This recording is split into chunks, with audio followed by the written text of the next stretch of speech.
Hey everybody, welcome to the video. I'm Brandon Green. Today we're going to talk about cloth and drapery and folds and clothing, how it pertains to people sketching and figure drawing. So there's a lot of information out there already on this. I just want to give my thoughts on it and kind of hit on some key points that I use during people sketching. There is definitely a lot of information on this.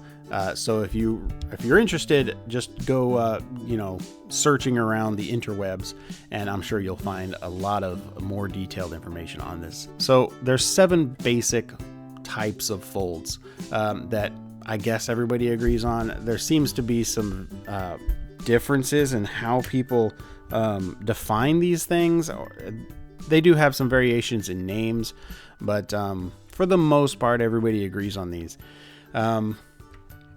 So we have the pipe fold, the spiral fold, the zigzag fold, the diaper fold, the half lock fold, the inert fold, and the drop fold. This is theoretical rules, I guess, because every fold is kind of combined with other folds, and it's just a good base to have in your head so you can, when you see something on a person, when you see one of these folds, you can at least understand kind of, at least at the core of it, what's going on. A pipe fold. So a pipe fold is just when a piece of cloth gets scrunched together horizontally, and it creates these cylindrical shapes going up and down. Now, when you scrunch too much, it'll create kind of this triangle shape, but it's they're more cones, but it's still a pipe fold. You'll see these in drapes a lot. If you scrunch up a towel, you'll get somewhat this shape. So that's a pipe fold. A spiral fold, you'll see it a lot in like sleeves or pants. So think of like a long sleeve shirt. You'll get this shape a lot on like the sleeves. So that's a spiral fold. The reason it's called that is because these wrinkles tend to spiral down your cylinder, whatever that cylinder is, where it be an arm or a leg, or even a torso. You'll see this on torsos too. Then we have the zigzag fold. The zigzag you'll see a lot of times at the bottom of pants, where the pants are a little long for the leg, and they actually bunch up above the shoe. So you'll get this nice zigzag pattern. You have basically one large pipe fold, and then it's scrunching up. Then we have the diaper fold, and that's when you have 2 horizontal support points and slack in the middle. The gravity pulls down on the slack, and it creates this like arching pattern in the cloth. Then you have the half lock. The half lock occurs when there's a lot of slack in a piece of fabric, and it usually occurs when there's a bend in the form underneath. There's a sharp change of angle, and that cloth can't just disappear into nothingness. It has to go somewhere, so it'll actually tuck under itself to make that curve. So you'll see it in the underside, like the backside of knees when people are sitting, or in the inside of the elbow when people bend their arms. Then we have the inert fold. The inert fold is like if you dropped a sheet on the floor. It's going to have a lot of random shapes to it. It's going to spiral in some areas. It's going to fold over in some areas. It's a very like confusing jumble of folds. So they just kind of give that static mess a name, and they called it the inert fold. And a lot of people call it the dead fold, just because it's a very still piece of fabric laying on a flat ground. So from there we have the drop fold. Now this is actually where I've found to be the most controversial fold, is because there doesn't seem to be a definite definition of this. Some of the older artists define it as just a cloth that is being dropped, and so you'll get these different folds in there. What I've found is that it's a pipe fold with variations in it. It occurs when you drop a piece of cloth and it's scrunched, so it has these folds in it, and then the pipe folds aren't all even. They have differences in all of them. And some people define it as more of this shape, where you have a pipe fold and it's been kind of hung, but the bottom isn't even, so it creates this nice Z or S shape depending on which way it's going. You'll see this a lot if people have cloth draped over them. You'll actually catch this a lot. So either one is fine. it's actually just a combination of different folds, because in a drop fold, like if you drop a piece of cloth, yeah, you're going to get some pipe fold in there, but you're also going to get probably some half lock folds and some zigzag folds, just depending on at what point you catch that that image. So some things to keep in mind.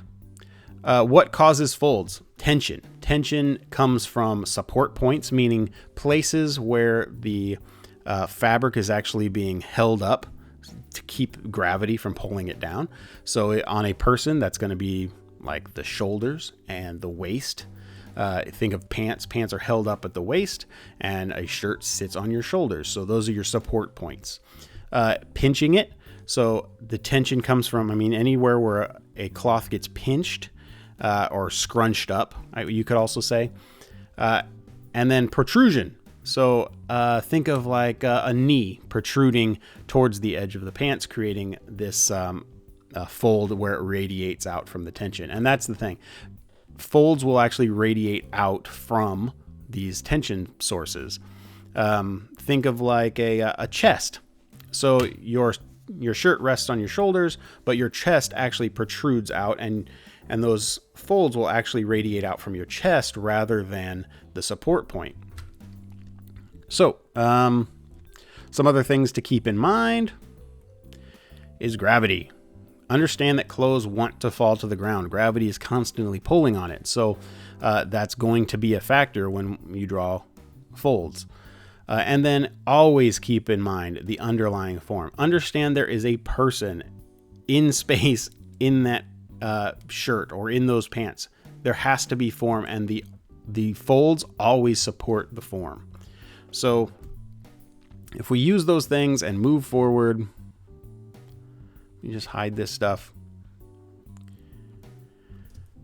So when we're out drawing people, okay, let's say you do a rough sketch of just a basic form and you need to start adding clothes to it.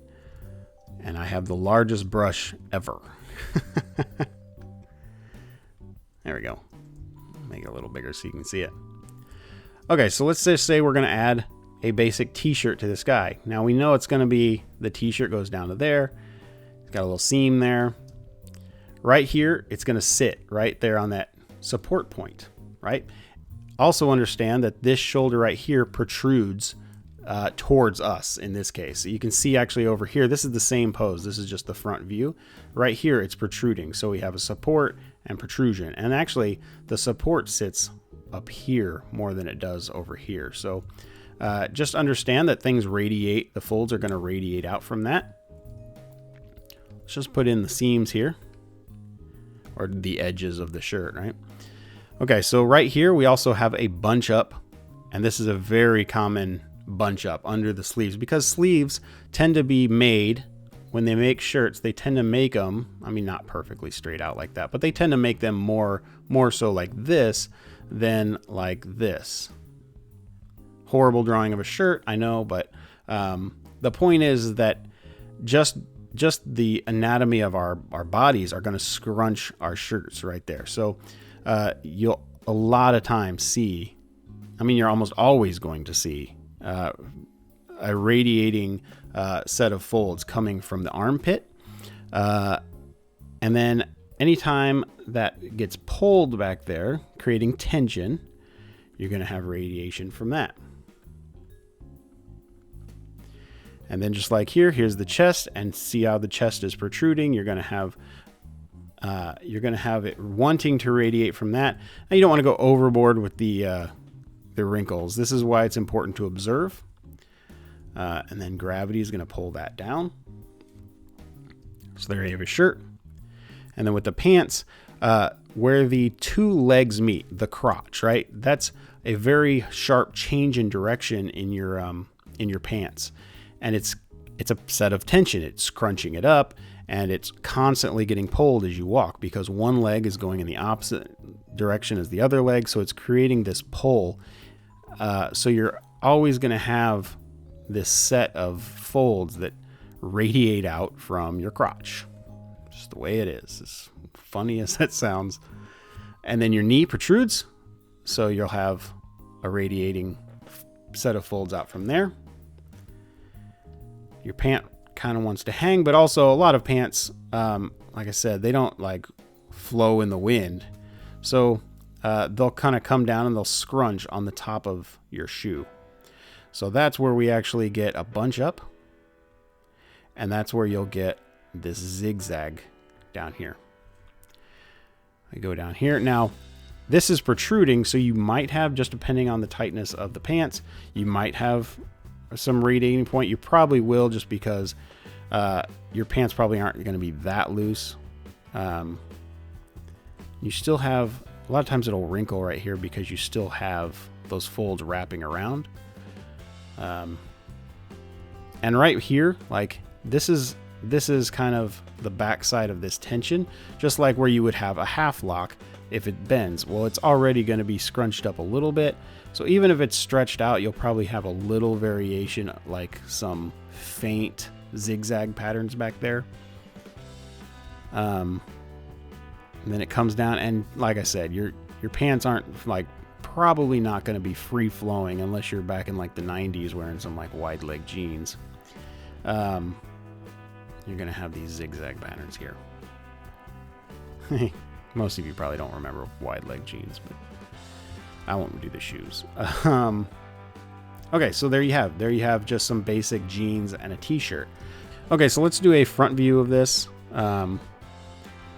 just so we further understand what's going on here. Now you have your support points right here, and like I said, it's really back here, so it's going to be kind of wrapping around here. Now it's wrapping, see how it's curved?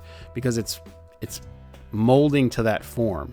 Keep in mind, in fact, I actually didn't do those over here, but keep in mind, always keep in mind the fact that you're drawing a 3D object.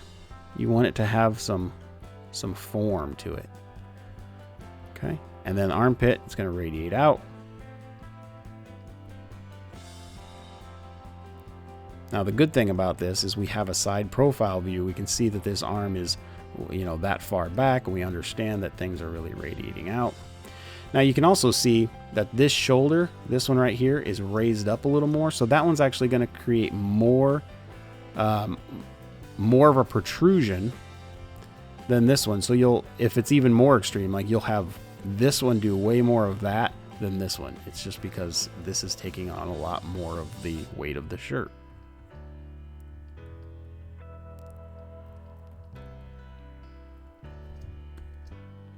Like I said, a lot of these, I think I said it, a lot of these run into each other. So you'll have more than one fold in any given space, any given, like even in these sleeves, you'll have one fold kind of blending into the other. It's not going to be just cut and dry, like that is a pipe fold, that is a zigzag fold. You'll see these different folds. You'll see a spiral fold mixed with a zigzag fold. You'll see you'll see pipe folds coming off like here, and then you'll see a zigzag, and they blend perfectly into one another.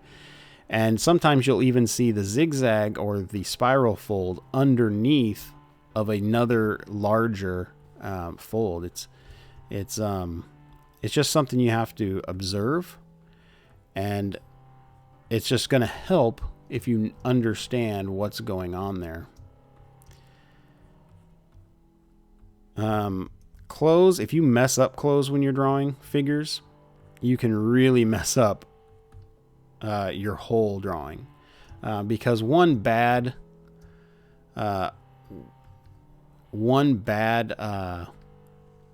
line, like let's say you're just putting arbitrary lines in here, and you put a line like right here, and it's like, well, what is that?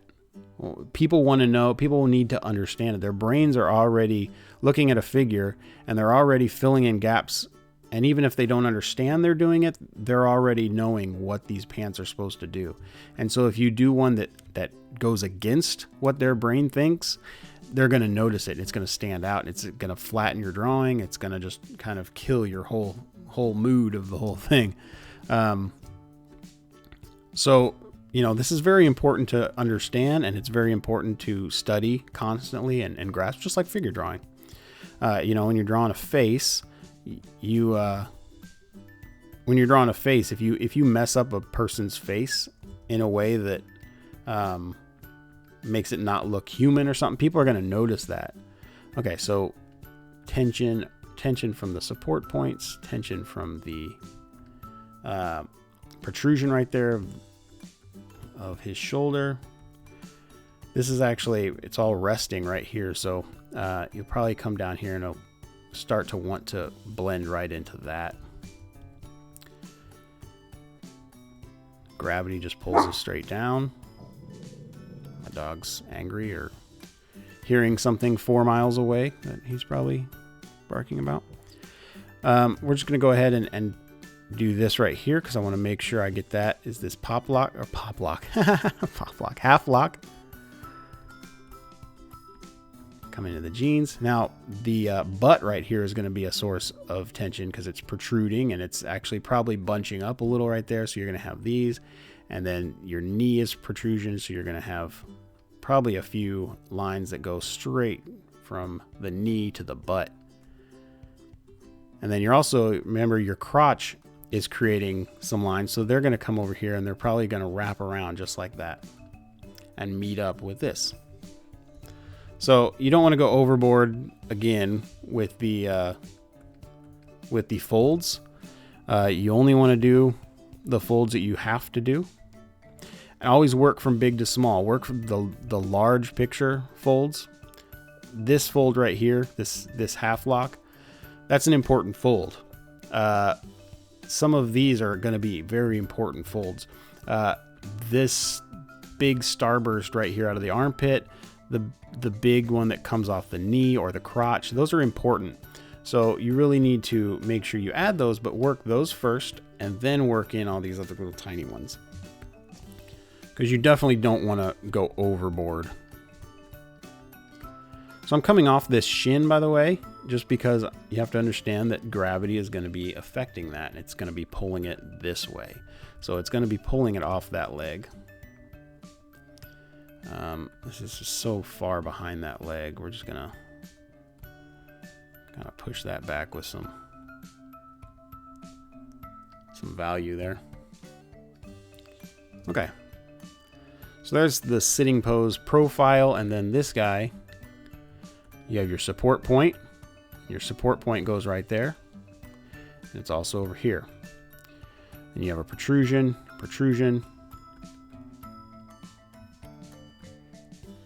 You have your bunch up under the armpit. Now, because it's actually hanging, like this right here is getting pulled down too, sometimes you'll get a little diaper fold right there. Again, just be observant when you're drawing somebody. If it's there, it's there. If it's not, don't put it in. I struggle with that sometimes too. Like, I think, well, there should be this fold right here. And man, I'm looking at the guy and it's not doing it. Just don't do it. Because he's bent over like this, it's creating slack on his belly, and it's going to bunch up right there where his waist is. So it's going to create these folds that come around, and they're curving like this. They follow the contour of the body. So make sure that the fold supports the form. Okay, then you're going to have this half lock here. You know this is going to be a set of tension right here. His knee is going to be pushing on the pants right there. And you know the butt is a source of tension, like we just talked about. And you know that crotch is going to be, that crotch / waist, you know, it's going to be creating a radiating set of folds right there. Okay, and then obviously, like right now, like tight jeans are popular, and so you'll have people wearing tighter jeans, looser jeans. So again, just pay attention.